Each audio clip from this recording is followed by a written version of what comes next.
What? What? Oh, hello. Excuse me, love. Do you know you just set fire to my bloody amp? Oh, hello. Hasta la vista, baby.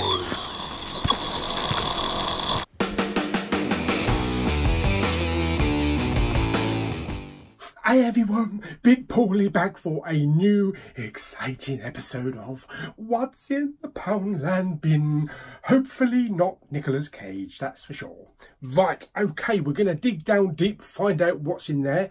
We might pick something newer out. I've replenished the bin, mixed up a few bits and pieces from the last couple of months, so it's nearly to the top. So we'll find out what we're going to get. Right, okie dokie, let's do it and let's see what today's lucky contestant is going to be. What's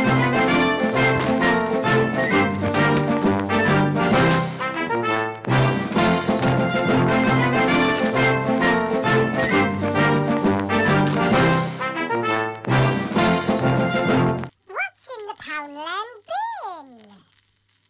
Hello, Poundland Bin. How are you doing this week? Thanks for feeding me. I feel full up now. Fantastic. Are you ready to spit something out? Here we go then. Okie dokie. Let's dig down deep and see what I pick out today. Why am I talking in an American accent? Oh, god damn it, boy. Oh, yes, baby. What have I got? Whatever it is, it's sealed. All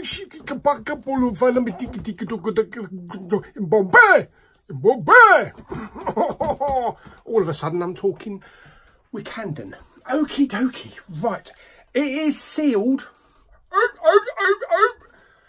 Let's find out what he's got in his flippers. Okie dokie. Hold your breath, everybody. Here we go. It's upside down. Why is it always upside down? Oh.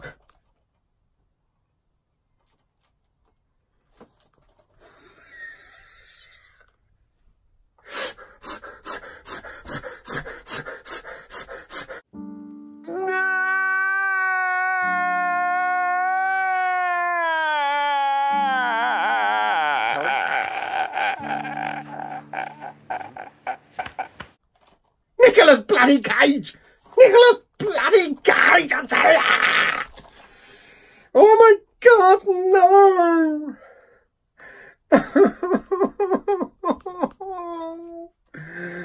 Oh, this is gonna be so shit! Oh, but it's got Nicole Kidman, so might not be as shit as last week's. Oh, for crying out loud! Okay, well, we're going to do it because it was taken from Poundland, even though it says Nicolas Cage! Damn you, Nicolas Cage. Why can't I pick out something of quality, like Con Air or Face Off or something? Oh, dear me. Anyway, here we go then. So let's stick it in the old player and hope it's not crap. Right, okay, so we've got the wrapping off. Why is the sticker still actually on the case? It should be on the sticker, shouldn't it? It should be on the wrapper, I mean. Okay. Right. Okie doke. What? What's that? May the odds be ever in your favour, the Hunger Games. What?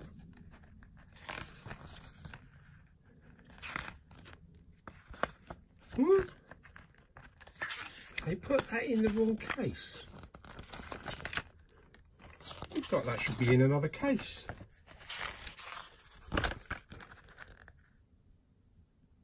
This is a chapter sampler and should only be used for promotional purposes. Okie dokie. Okay, so we've got the DVD there, which what would we want that for? And we have the Blu-ray. So let's have a look. Oh, yes, that does look nice and clean, apart from the odd dust. Oh, God, that's even worse. Okie dokie, here we go. Down we go. Yoda, you shall not trespass. Bollocks. And here we go. Okay, so disc is in, spinning. I've got a lovely Diet Coke and oh yeah, and also a bag of sweet popcorn. So everything that you normally have at a cinema, minus the hot dog and nachos. And for a fraction of the price. So instead of spending 10 quid, I only spent a quid. Bargain. Okie dokie. Let's see who's trespassing. Nicolas Cage. Oh, God.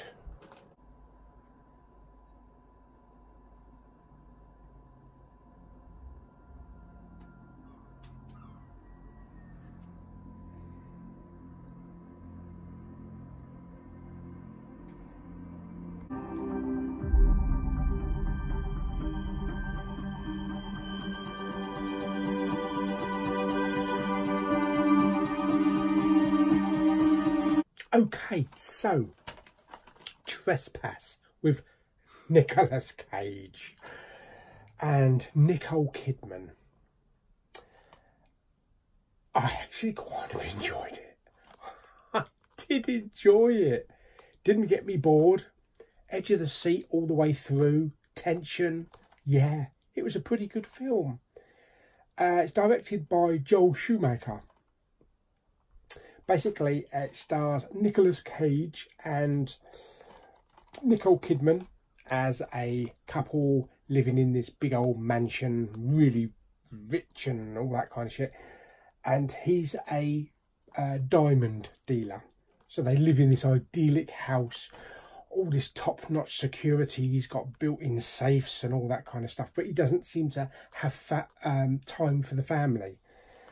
They've got a rebellious daughter who likes to escape the house and bugger off to parties, as you do. And one evening, there's a knock at the door, or the security gate rather, informing them that there's a spate of burglars in the area. So the police want to come in and have a chat.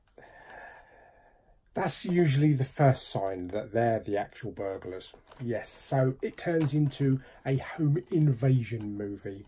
The bad guys are led by Ben Mendelsohn, who's doing his usual shouting and being angry like he usually is. And it has a handful of misfit accomplices, including his brother. Also, there's something not quite right, because the brother has a connection with one of the members of the family. So that unfolds and we learn a bit more about this brother and the member of the family. Mainly the entire film is set in this house, this big old house. And Nicolas Cage is adamant that he's not going to give in to these burglars. He's not going to give them the codes for the safe and all that kind of stuff, even when they're holding guns at his wife and the daughter. And things turn a little bit more violent later on. So there's lots of betrayal and intrigue. It is a fast-paced thriller, and you don't know what's around the next corner. So there were some good action set pieces running around the house, and when things heat up and get tense later on, it puts the burglars and pits them against each other, and things start unravelling the reason why they're there. And like I say, things start to unravel and fall apart at the end. But yeah, it was a pretty good action adventure, all set in this house. Lots of tension. It's a thriller. It's a mile away from last week's Nicolas Cage movie, probably because it's Joel Schumacher. And didn't he do Batman Forever? I think he did Batman Forever. But he's done a few other things. I think he did Phantom of the Opera and a couple of action films as well. Performances, Nicolas Cage is pretty good. He's kind of like the restrained, so he's trying to restrain himself from giving in to giving them the code to open this safe and to get money and diamonds and all that kind of stuff. which is part of the reason why the burglars are actually at the house. Nicole Kidman is actually good. She does put up a fight every now and again, trying to protect her family and her daughter. As for the baddies, there's a couple of faces that I do recognise. But of course, the main one is Ben Mendelsohn, like I say, doing his shouty self, like he was in Rogue One and Ready Player One. But he was good. He was good in it. Played a good lead burglar. The film itself is an hour and a half. It's just over an hour and a half. Yeah, 91 minutes. The audio is DTS HD Master Audio 5.1 and upscaled to Neuro on my system. The sound was actually quite good because there's lots of tension going on in the house. There's lots of things crashing. There's a use of a nail gun towards the end of the film. There's a fire, things crackling behind, there's gunshots. And there are certain sounds that you actually hear going around the back soundstage. So it actually does use the soundstage very adequately. Picture quality is pretty good, pretty solid, even considering some of it is set at night time, but most of it is set in this house. So you get a kind of a clinical, kind of polished, expensive fortress of a mansion type effect. You know, that kind of extras. There are one extra actually. It's an interview with Joel Schumacher. But all in all, it's region locked B, by the way, and the DVD is region locked region 2. All in all, a pretty good solid thriller, action thriller, which kind of surprised me because as soon as I saw Nicolas Cage on the cover, I thought, oh, God, yeah. But no, I was pleasantly surprised by that, and it did keep me entertained all the way through the film. Fantastic. And it's a much more solid performance Nicolas Cage did in this film than in the last one. Brilliant. Okay, so how would I rate it out of 10? I'm going to give Trespass 6 3/4, so 6.75. Not quite 7, but it's still pretty good. So that's a pretty good score, I think. Brilliant. Okay, so shall we find out what we're going to do with Trespass this week? Or is it going to go on the shelf, or is it going to trespass into the recycling bin? Oh God, and the puns just keep coming. Let's find out. Okay, so we have a virtually empty bin down here. We have the one from last week, the Nicolas Cage one, Dying of the Light, which was bad. This one, I only got that one from Poundland for the black case, which I've now put on my Halloween 2018.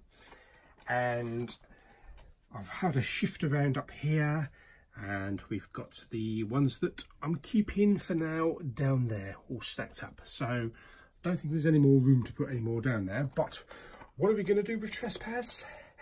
Yeah, believe it or not, I'm actually going to keep it, at least for now, because as I say, it was a very entertaining action thriller and kept me on the edge of the seat all the way through the film. Okay, so yes, surprising, a Nicolas Cage movie I'm actually keeping from Poundland. That doesn't happen very often. Before you know it, I'll be keeping Steven Seagal movies. Well, only a very few. But anyway, I hope you enjoyed this episode of What's in the Poundland Bin. What's the chances we'll pick out another Nicolas Cage next week? If I pick out another Nicolas Cage movie next week on Poundland Bin, I'll watch the film naked. I really should make these promises. Anyway, hope you enjoyed the video. Don't forget to subscribe, like it, comment, share, and I'll see you all on the next video. Bye!